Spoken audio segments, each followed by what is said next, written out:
이제는 고인이 된 전 서울대 공원 동물진료부장이었던 김정만 선생에게 들은 이야기입니다. 숲을 지나던 한 등산객이 호랑이를 만난다면 얼마나 무섭겠습니까? 아무래도 호랑이가 사람보다 더 강하고 공격적 아닙니까? 그런데 김정만 동물부장은 이렇게 말합니다. 사람이 동물에 대해 느끼는 무서움보다 호랑이가 사람을 만나 느끼는 무서움이 더 크답니다. 호랑이도 IQ가 있는데 그동안 사람에 대해서 많이 들었을 겁니다. 사람은 두 발로 걷고 지능도 뛰어나고 동물을 잡는 총도 개발하고 사용할 수 있다는데 아마도 저 등산객이 총을 가졌는지도 모른다. 그러면서 호랑이가 사람을 무서워한다는 겁니다. 호랑이는 사람을 아주 무섭게 대한답니다. 여러분, 우리 믿는 사람들이 세상에서 벌어지는 싸움과 전쟁 어떻게 대해야 하겠습니까?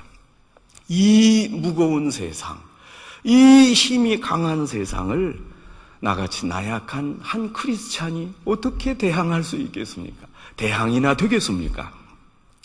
사람이 호랑이를 대하듯 세상의 어려운 일도 하나님의 이름으로 과감하고 결단 있게 대하면 세상이 결코 무섭지 않습니다. 오히려 세상이 하나님의 자녀들인 우리를 더 무섭게 여길 것입니다.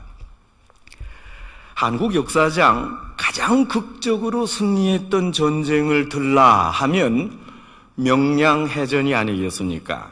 1597년 조선 선조 30년 이순신 장군은 남아있던 조선의 12척의 배로 133척이나 되는 왜군의 배를 물리친 전쟁입니다. 인류 전쟁사 가운데 가장 극적인 승리의 전쟁을 들라 하면 필시 오늘 성경에 나오는 다윗과 골리앗 전쟁일 것입니다. 이스라엘에게 큰 승리를 안겨주었던 이 전쟁이 담고 있는 영적 교훈이 무엇입니까? 오늘 성경에 나타난 이 내용 중에 하나님의 뜻이 어디에 있습니까? 성도 여러분, 지금부터 3000년 전 다윗과 골리앗이 전투하던 엘라 계곡을 상상해 보십시다. 지금 엘라 계곡 남쪽 능선에는 블레셋 군사들이 진을 치고 있고 엘라 계곡 북쪽 능선에는 이스라엘 군사들이 팽팽하게 대치하고 있었습니다. 양쪽 모두 섣불리 먼저 공격할 수가 없었습니다. 왜냐하면 선제 공격을 감행하려면 저 높은 산에서 이 낮은 골짜기로 내려왔다가 다시 상대편이 공격하는 높은 능선으로 올라가야 하기 때문입니다. 고대 전쟁을 감안할 때 높은 데서 낮은 데로 내려왔다가 다시 높은 데로 올라가는 것은 자살이나 마찬가지입니다. 100번 싸워도 100번 지는 싸움입니다. 이런 교착 상태에서 블레셋 측에서 군사 한 사람을 이 계곡 아래로 내려보냈습니다. 그 전사는 골리앗입니다. 1대1 결투를 요구했습니다. 이것이 고대 세계에서 흔히 있었던 전투 방법입니다. 그런데 문제는 골리앗 장수가 아주 거대한 거인이었습니다. 청동 투구를 쓴 골리앗의 키가 무려 3m나 되고 갑옷 무게만 57kg였고 창날의 무게만 7kg였습니다. 방패가 얼마나 무거우면 골리앗 옆에 아예 방패만 전문으로 드는 보조병이 있었습니다. 이렇게 대치하기를 40일 이스라엘에서는 골리앗과 맞서서 싸우겠다는 전사가 없었습니다. 어찌 누가 감히 이 거인과 맞설 수가 있겠습니까? 자, 이렇게 어려운 지경에 양치기 소년 다윗이 나타났습니다. 그 어린 소년 다윗이 골리앗과 싸운다고 할 때 사무엘상 17장 33절에서 사울 왕이 이렇게 말했습니다. 너는 소년이다. 너는 아직 어리다. 지금 상대는 어려서부터 용사였는데 내가 어떻게 골리앗과 싸울 수 있겠느냐? 싸움을 만류하고 있습니다. 여러분이 사울 왕이라면 어떻게 하겠습니까? 40일 대치 상태에서 어느 누구도 나서지 않고 있는데 어디서 나타난 귀엽고 얼굴이 붉은 예쁘장한 소년이 싸우겠다고 나타난 겁니다. 싸움을 감행하라고 해야 하겠습니까? 아니면 안 된다 해야 하겠습니까? 여러분, 우리도 살다 보면 골리앗과 같은 거인을 만날 때가 있습니다. 인생을 살아갈 때 거대한 도전이나 장애물을 직면합니다. 이럴 경우 어떻게 해야 하겠습니까? 붙잡고 싸워야 합니까? 아니면 어차피 안 될 것인데 일찍 포기해야 하겠습니까? 한 가지 놀라운 사실은 역사적으로 아주 불리한 상황에서 용기를 가지고 이를 감행했을 때 새로운 세상이 열렸습니다. 여러분, 마틴 루터 킹 목사님의 비폭력 저항 운동이 불가능해 보였지만 결국 어떻게 됐습니까? 아프리칸 아메리칸이 시민권을 갖게 됐습니다. 세상적으로 볼 때 안 될 것 같았지만 윌리엄 윌버포스의 노예 해방 운동 역시 성공을 했고 마침내 영국에서 노예 무역과 노예가 사라졌습니다. 이렇게 역사적으로 전기는 강자에 의해서 만들어지는 것만은 아니었습니다.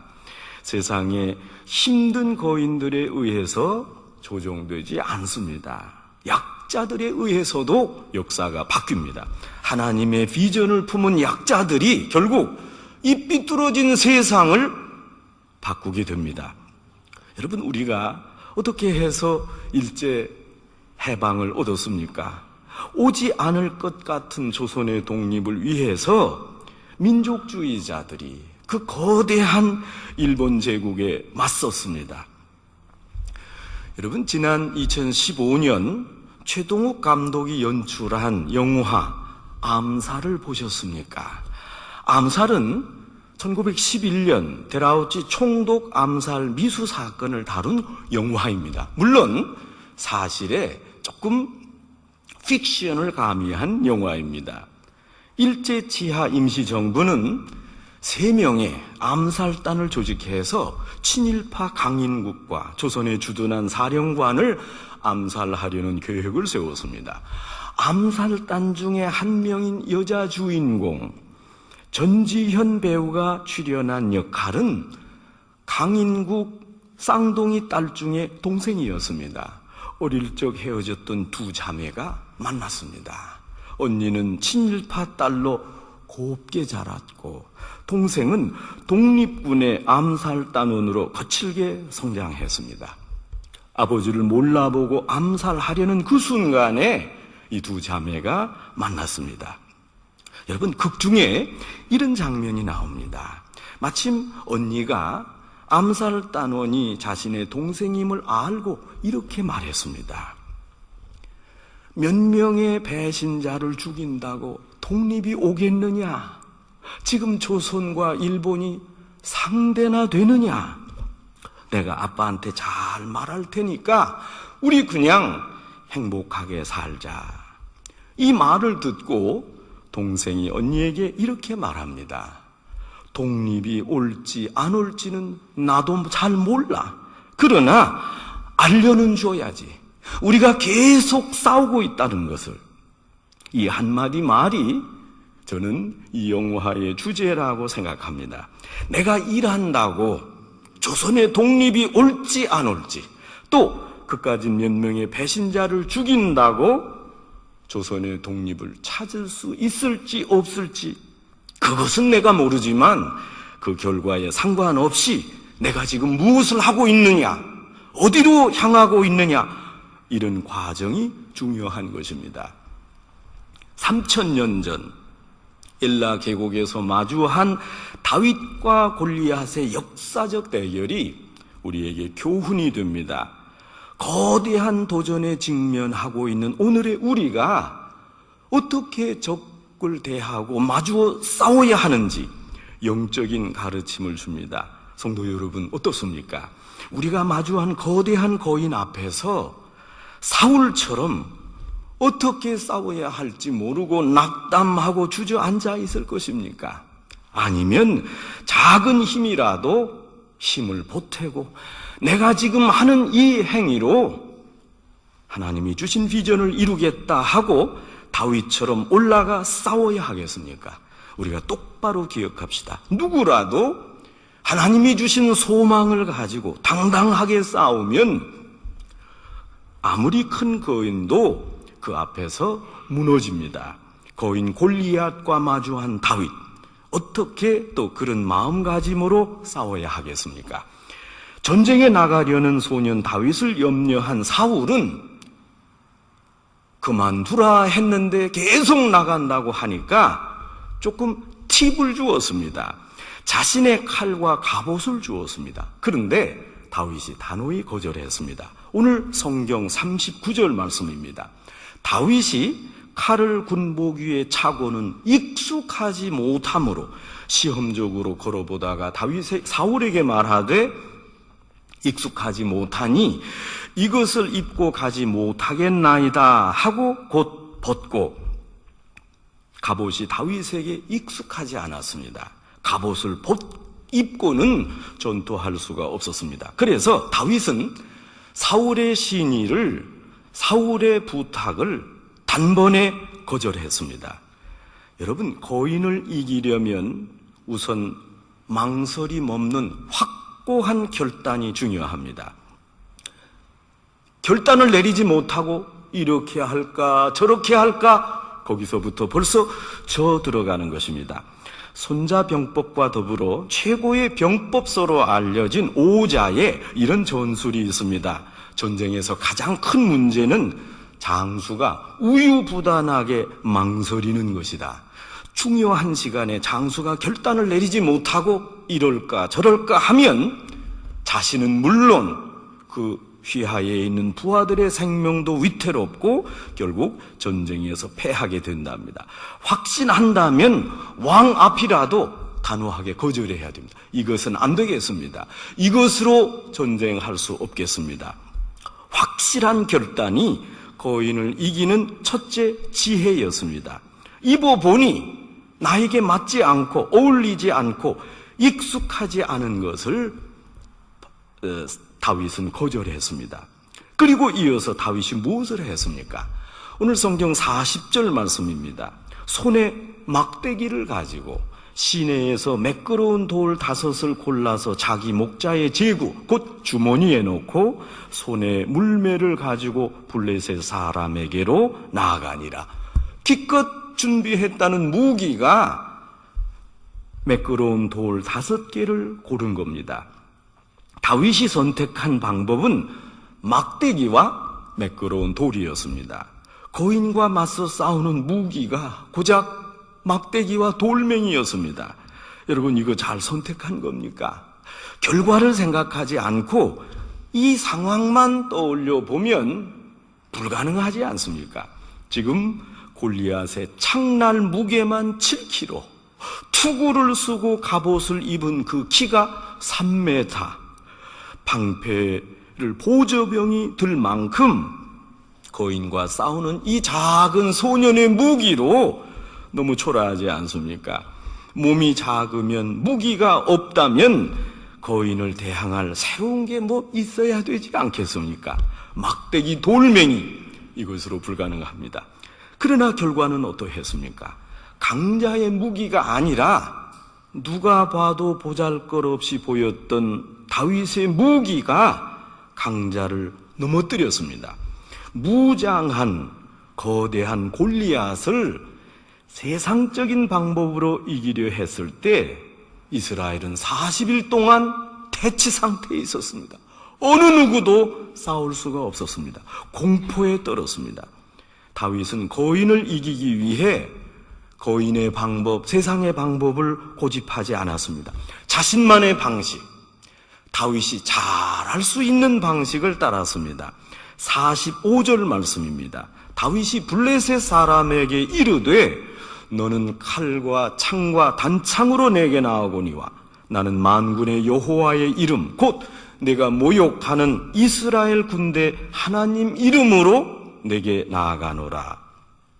다윗은 창과 칼과 단창으로 골리앗을 대항할 수 없다는 것을 알았습니다. 그 방식으로 하면 세상을 이길 수가 없습니다. 동일한 방식으로는 거인을 무너뜨릴 수가 없다는 바를 알았습니다. 다윗은 세상의 방식, 거인의 전투가 아니라 하나님의 이름, 하나님의 방법을 따랐습니다. 하나님이 내게 주신 지혜, 하나님이 내게 주신 자원을 가지고 승부를 걸었습니다. 거인을 이기기 위해 거인처럼 흉내내지 않았습니다. 거인의 방법이 아닌 하나님의 방법으로 거인을 물리쳤습니다. 그 방법이 구체적으로 48절과 9절에 나옵니다. 블레셋 사람, 여기서 블레셋 사람은 골리앗입니다. 골리앗이 일어나 다윗에게로 마주 가까이 올 때 다윗이 골리앗을 향하여 빨리 달리며 손을 주머니에 넣어 돌을 가지고 물매로 던져 블레셋 사람의 이마를 치매 돌이 그의 이마에 박히니 땅에 엎드러지느니라. 다윗이 선택한 방법은 구체적으로 자기가 가진 돌멩이로 던지는 전술이었습니다. 여러분, 물매는 고대 대표적인 전술 가운데 하나입니다. 여러분 아시는 대로 고대 전쟁에는 세 부류의 군사, 전사가 있었습니다. 기병과 보병과 그리고 포병입니다. 포병은 활을 쏘는 구웅수와 돌을 던지는 투석병, 이렇게 두 종류의 병사가 있었습니다. 엘라 계곡에 서 있는 골리앗은 어떤 병사입니까? 골리앗은 이 세 종류의 전사 가운데 기병도 아니요 표병도 아닌 보병이었습니다. 골리앗은 중무장을 한 보병이었습니다. 몸은 비대한 거인이었고 거대한 무기 때문에 쉽게 움직일 수가 없었습니다. 몸에 두른 갑옷의 무게만 57kg입니다. 창이 아무리 공격적이어도 그 창 끝에 창 무게가 7kg였습니다. 움직임이 둔할 수밖에 없었습니다. 오죽하면 방패를 직접 들지 못하고 전문 보조병을 두었겠습니까? 전술적으로 골리앗의 강점이라면 가까이에서 싸우는 육박전, 백병전 전투입니다. 힘이 센 골리앗은 가까이에서 싸우는 그런 전쟁에 유리했습니다. 몸을 보호하는 장치가 두텁게 있고 강력한 무기를 소지하고 있기에 보병 골리앗은 가까이에서 적을 맞아 싸우는 때 유리했습니다. 그러나 가만히 서서 싸우는 골리앗은 지금 멀리에서 속도를 다해 달려오면서 정확한 위치에 투석하는 포병을 당해낼 수가 없었습니다. 몸이 무거웠던 골리앗은 달려오는 투석병에게 취약할 수밖에 없었습니다. 골리앗을 향해 다윗이 속도를 내어 달려왔습니다. 그 능선을 달려오면서 속도를 높이고 이어 손에 주머니에 넣어서 돌을 꺼내서 물매로 힘차게 던졌습니다. 골리앗을 향해 나갈 때 다윗이 어떻게 했습니까? 다윗은 동시에 손을 주머니에 넣어서 돌을 물매로 돌리면서 속도에 속도를 더하여 달려갔습니다. 물매에 돌을 던져서 정확하게 골리앗의 이마에 적중시켰습니다. 상대방의 강점을 오히려 약점으로 만들고 다윗 스스로의 약점을 강점으로 바꾸었습니다. 특별히 이 방법은 양측이 다윗에게선 익숙했습니다. 다윗은 자신이 잘 할 수 있는 방식으로 이 전투 방식을 택했습니다. 여러분, 다윗이 어찌하여 골리앗을 무찌를 수 있었습니까? 다윗이 양떼를 지킬 때 밤마다 사자나 곰이 나타나면 어떻게 물리쳤습니까? 그때마다 다윗은 물매를 던졌습니다. 여러분, 더 특별한 전투 방법을 원하십니까? 이제 하나님 내게 새로운 전투 방법을 주십시오. 그렇게 기도하실 겁니까? 여러분, 하나님이 이미 주셨습니다. 잘 찾아보시기 바랍니다. 여러분만 할 수 있는 특별한 전투 방식이 있습니다. 다윗은 그것을 이용했습니다. 그러나 한 번의 물매를 사용했습니다. 다윗은 그동안 끊임없이 연습했습니다. 아무도 알아주지 않는 들판에서 자기의 양떼를 지키려고 연습하고 또 연습해서 그 동물들을 죽였습니다. 수십일, 수년을 연습하고 또 연습했습니다. 그렇게 물매를 던지고 던져서 아주 전문가가 됐습니다. 다윗도 하루아침에 잘할 수 없었습니다. 골리앗 머리에 정통으로 물매를 맞출 때 그게 우연이 된 것이 아닙니다. 다윗은 그 들판에서 추운 밤이나 사나운 동물에 맞서서 물매를 던지고 또 연습했습니다. 그때 포병 다윗은 중무장을 하고 있던 보병 골리앗의 취약점을 잘 이용했습니다. 이거 평소 하던 방식이 아니겠습니까?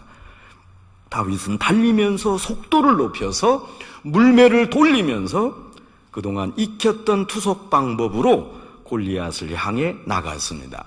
골리앗은 어떻습니까? 그 중무장을 하고도 위력적인 모습을 가지고도 다윗에게 공격 한번 해보지 못하고 그 앞에서 쓰러졌습니다. 성도 여러분, 약자이기 때문에 가질 수 있는 강점이 있습니다. 그 강점이 강자를 넘어뜨릴 수 있습니다. 이것이 바로 하나님의 방법입니다. 하나님의 비전을 품은 약자들이 세상을 이길 수 있는 방법입니다. 다윗이 약자로 가질 수 있던 놀라운 전술, 약자였기에 들판에서 물매만 들고 밤마다 양떼를 지켰던 그 방법, 자신의 약점을 드러내는 그 방법으로 지금 골리앗을 무너뜨리고 승리했습니다. 골리앗이 거대한 체구에 강력한 무기를 들고 있었지만 그것은 근거리 백병정일 때만 가능한 방법이었습니다. 하나님의 사람에게는 지혜가 있었고 특별한 전술이 있었습니다. 하나님의 방법으로 다윗이 거인을 무너뜨렸습니다. 그러니까 거인을 만날 때 어떻게 해야 하겠습니까? 거인 앞에 두려워만 하고 있지 말아야 됩니다. 거인이기에 갖는 약점이 있습니다. 하나님의 사람은 거인의 약점을 볼 수 있는 지혜가 있습니다. 여러분, 그러니까 절대 불안해하지 마시기 바랍니다. 세상을 살 때 이 많은 강자 속에 어떻게 살아남나 기도하시기 바랍니다. 하나님이 지혜를 주십니다. 하나님의 사람이기에 약하지만 강합니다. 약자이기에 가지는 강점이 있습니다. 다윗이 약자가 아니었던들 여러분, 그 물레 기술을 어떻게 익힐 수 있었겠습니까? 밤마다 양들을 지키지 않았다면 물매 기술 전문가가 되었겠습니까? 아무도 알아주지 않아도 밤마다 추위와 무서움에 떠는 약자였기에 하나님이 이렇게 위대한 방법을 주셨습니다. 하나님은 세상의 방법을 우리에게 말씀하지 않습니다. 하나님의 승리는 거인의 방법이 아닙니다. 오히려 골리앗이 아닌 작은 양치기 소년의 막대기와 돌멩이로 이기라, 이렇게 말씀하십니다. 다윗은 거인을 무찌르기 위해서 거인과 같은 방법을 취하지 않았습니다. 칼과 창과 단창을 오히려 이용하지 않고 골리앗을 향해 자신 있게 선포하지 않았습니까? 너는 칼과 창과 단창으로 내게 오거니와 나는 만군의 여호와의 이름, 내가 모욕하는 이스라엘 하나님 여호와의 이름으로 나간다 선포하며 달려갔습니다. 약자이기에 가졌던 하나님의 지혜를 가지고 자신의 자원을 최대한 활용했습니다. 그리고 사울이 제안한 세상의 방법, 왕이 가진 그 칼과 창, 갑옷을 단호히 거절했습니다. 여러분, 왕의 갑옷이니 얼마나 튼튼했겠습니까? 많은 거절했습니다. 왕의 권면이라도 거절하는 단호함을 보였습니다. 사람이 가질 수 있는 하나님의 사람 가운데 있는 당당함입니다. 하나님은 그 방법을 통해서 보잘것없어 보이고 아무도 눈여겨보지 않는 양치기 소년으로 나라와 민족을 구하게 했습니다. 십자가의 도가 멸망하는 자에게는 미련하게 보입니다. 여러분, 하나님의 아들이 세상에 오셨다. 인류를 구원하려 십자가에 죽으셨다. 얼마나 나약하고 미련한 이야기입니까? 이 하나님의 구원 방식이 얼마나 초라합니까? 이해가 되지 않습니다. 십자가의 도가 미련하게 보입니다. 그러나 구원을 이미 얻은 우리에게는 하나님의 능력이 됩니다. 너무도 초라하게 보이고 미련하게 보이는 십자가의 도가 하나님의 능력이 됨을 우리가 믿읍시다. 그리고 선포합시다. 하나님이 약자이기 때문에 나에게 주신 나만의 방법을 발견하십시다. 하나님이 주셨습니다. 이제 찾을 겁니다. 하나님 새로 주십시오. 이미 주셨습니다. 세상과 같이 되려고 하지 말고 세상 방법을 따라 하려고도 하지 말고 오히려 세상에 줄 수 없는 미련한 방법대로 하나님의 능력을 입고 나가면 우리의 승리는 하나님의 놀라운 이름 가운데 있습니다. C.S. 루이스가 순전한 기독교에서 이렇게 마치 자신의 신앙 고백을 합니다. 우리가 세상을 바꿀 힘을 잃어버린 이유가 있다면 우리가 천국의 소망을 잃어버렸기 때문이 아닌가.